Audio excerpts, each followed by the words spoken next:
In New York today, former President Trump's back in a New York State courtroom for final arguments in the civil fraud case filed by Attorney General Letitia James back in 2022. James is suing Trump, alleging that he and other co-defendants used fraudulent statements of financial condition to obtain millions in economic benefits. The presiding judge, Arthur Engoron, agreed with James and ruled against Trump a year later in 2023. A non-jury trial was held last year to determine the value of the case. James had previously asked for $250 million, but she now wants to increase the amount to $370 million. We turn now to NTD's Arlene Richards, who's at the courthouse in Manhattan and was present at the proceeding. Arlene, what can you tell us about what you saw today and how the proceeding went? Steve, the former president was in the courtroom today. He appeared to be calm but a little unhappy. He was expecting that the judge would allow him to make his own closing remarks today, but the judge originally rejected that. The judge did reconsider today in the courtroom, and he allowed Trump 5 minutes to speak. Trump reiterated many of the comments that he has made throughout this trial, that it is politically motivated and that it is election interference. The judge cautioned him to limit his remarks to only the laws and the facts in the case, to which Trump responded that there was no way he could do that because he said the case itself was outside the law and the facts. He said that Letitia James should pay him for what she has put him through. Let's take a look at some additional comments he made outside of the courtroom. We have a company that's very liquid, very strong, great assets, and she sued me because she wanted the publicity to run for office. They find nothing wrong, and I think if anybody was being fair about it, and I'm not sure you can even hear me because they don't allow microphones over here, which is a little ridiculous, but if anybody's fair about it, you see this is a case that should have never been brought, and I think we should be entitled to damages. The proceeding today was essentially a recap of the arguments that were made throughout the trial. The prosecution saying that Trump falsified financial statements, and the defense saying that there was no fraud and there is no case. The defense did ask for a dismissal at the end of their closing arguments, but given that the judge himself has ruled that Trump was fraudulent and he has denied previous requests for dismissals, it's unlikely that he will now dismiss the case. Back to you. NTD's Arlene Richards reporting live from Manhattan. Arlene, thank you. And with a partial government shutdown looming just 8 days from now, it's looking increasingly likely that Congress may be kicking the can down the road yet again. Republicans demanding steeper cuts and border policy action, while Democrats are unwilling to go back on a previous deal made with the White House. NTD's Melina Wisecup reports from Capitol Hill. Next Friday is the first of two deadlines to fund the government before a shutdown kicks in. Now Senate Majority Leader Chuck Schumer is setting into motion a bill to temporarily extend government funding, but it's unclear for how long. Unfortunately, it has become crystal clear that it will take more than a week to finish the appropriations process. Passing another continuing resolution is a position that House Speaker Mike Johnson originally opposed, but now he's softening on this as Republicans in both chambers are insisting on having changes at the southern border before funding the government. This week, those Republicans are doubling down on those fiscal and border demands. Well, we're looking for the right legislation to move forward, not just any legislation. The people I represent, they want us to cut spending, secure the border. That's what we need to do.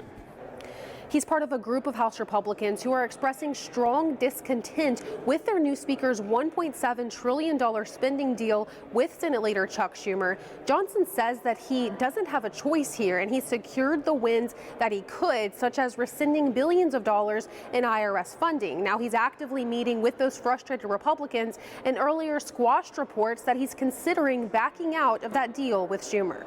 Let me tell you what's going on. We're having thoughtful conversations about funding options and priorities. I've made no commitment, so if you hear otherwise, it's just simply not true. It's now become very clear that Johnson is hitting the same roadblocks as his predecessor did in trying to work out a deal on this controversial spending issue as he works with a razor-thin majority in the House, persistent House Republicans, and Democrats controlling the Senate and the White House. Reporting from Capitol Hill, Melina Wisecup, NTD News. As House Republicans continue their demands for budget cuts and border security, House Speaker Mike Johnson indicating he's open to a short-term resolution. We spoke with Tennessee Congressman Andy Ogles, who says a short-term plan for the border could be a good start. Congressman Andy Ogles, thank you so much for joining us. Absolutely, thank you. Congressman, what are some of the biggest challenges facing Congress right now as you guys try to hash out this budget bill? 2 deadlines. Across the nation, you have, whether it's a conservative area or more liberal area, blue mayors, everyone's crying for the border to be shut down. And you've got a Senate that's not cooperating. And so, there was a vote that was just had. I was one of those that shut down the House floor to make sure that we sent a message to the Speaker that any spending deal has to include securing our border. I mean, in Tennessee alone, so just Tennessee, it costs taxpayers between $850 million and $1 billion a year that we spend on illegal immigration. That's not sustainable, because that's money that should be going to our kids, our first responders, and our veterans. We have a suicide epidemic amongst our veterans. And so there's services that we should provide to our citizens, not illegals that are coming here. And look, anyone who crosses that border and they do so illegally, they're a criminal. And I would say anyone who's a criminal that's come into this nation should never, ever be allowed to become a citizen. I know that's a hard line to take. This is our country. We get to decide who comes here, and we get to decide who has to leave. What sort of policies would you like to see with regard to the border in this bill? Well, I mean, I think the simplest thing for, say, like the next 90 days, because you're going to have some sort of short-term vehicle, would be a 90-day CR with a 90-day stay in Mexico. And you're immediately going to see the effects at the southern border.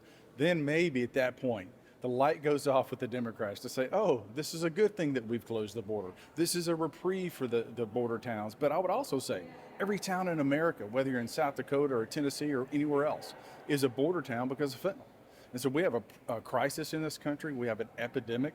When you look at the number of people that OD on fentanyl every single day, it's equivalent to a jetliner. So if a jetliner crashed today, planes would be grounded. Today, we're going to have overdoses to the same equivalent. And what is the government doing? They're allowing tens and tens of thousands of people to come here illegally. That's got to stop. It appears as though the Speaker may be open to entertaining a continuing resolution. Is that something that you'd be willing to consider? We could do a longer-term funding solution that includes border security. That would be the ideal scenario, but at this point, we've got to fund the government. But most importantly, we've got to shut down the border. A lot of people, when they hear a government shutdown, they think that everything's just going to go black. Right. That's not necessarily the case. No, I mean, like 85% of the budget is on autopilot. And so let's be honest, if the government shut down, they're not wasting taxpayer money. I mean, we got almost $35 trillion in debt now. I would argue a government shutdown from a spending perspective is probably a good thing. But that being said, I get it. People don't want to shut down. They don't want the inconveniences that might come from it. But I think it's a scare tactic that is thrown out there to scare our seniors or veterans who think they may not get their benefits, but they will. They will get their benefits. And so anyone who says otherwise is being dishonest. Now, I think the most interesting part of the interview here that most viewers are probably waiting to hear about is the issue of UAPs. Yeah. You're on the committee that's investigating this. There's been a classified briefing that's just been called. What should we make of this? We know there's aircraft operating in our airspace that defy physics as we understand it. And so is that our technology? If it's not our technology, whose is it?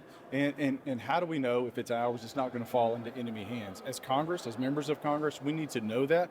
We need to put guardrails and safeguards in place to protect that technology so it doesn't fall into the hands of China or Russia or some other bad actor like North Korea. Congressman Andy Ogles, thank you so much. Absolutely. Thank you.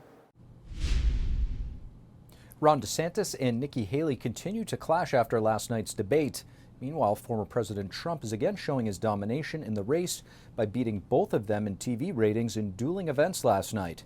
Joining us now live from Iowa is White House correspondent Iris Tao. Good evening, Iris. So what did we learn after last night's dueling events in Iowa? Good evening to you as well, Steve. So according to data shared with us today by Fox News, Trump's town hall last night got nearly twice the viewership of the CNN debate between Ron DeSantis and Nikki Haley, which was aired around the same time. And Trump's town hall, according to the data, actually got 2 million more viewers also than DeSantis' town hall on Tuesday and 2.7 million more than Nikki Haley's town hall on Monday. So it's really clear how Trump is dominating in the race, or at least in the amount of attention that he's getting, at least right here. Meanwhile, also in line with that is a new poll released today by the Suffolk University, which shows that over 54% of voters right here in Iowa say that Trump is their first choice. But although this is the case, the poll also is the first polling recently that shows that Nikki Haley is gaining a clear lead over Governor Ron Desantis. It shows Nikki Haley polling at 20%, while DeSantis at 13%. The two, after clashing last night at the CNN debate, are continuing to hold campaign events here in Iowa today while they target each other. Steve.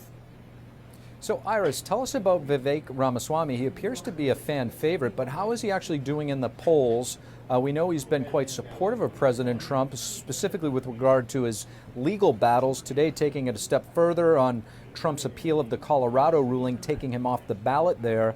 What's going on?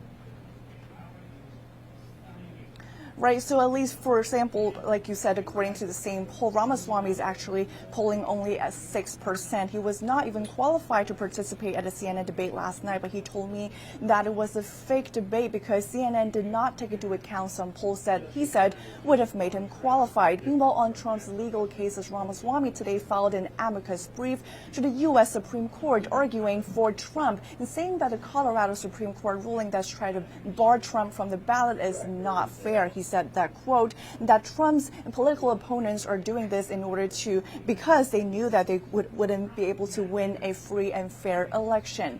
And all this is as Ramaswamy's continue to hold events here in Iowa as well, talking to voters about his agenda. Meanwhile, former President Trump, who's in New York today for his civil fraud trial, sent his son Donald Trump Jr. to Iowa to campaign from him today, who is actually speaking right here at this restaurant not too far from Des Moines and talking to voters here. And tomorrow on Friday, Carrie Lake will be also here to campaign for Trump. Meanwhile, over the weekend, Trump will be back here in Iowa holding more rallies and campaign events, and that's right before the Iowa caucus on Monday. Back to you. NTD's Iris Tao continuing to track all of the campaigns throughout Iowa. Thank you, Iris. Thank you for watching the Capitol Report. If you want to see our full broadcast, check us out at epochtv.com.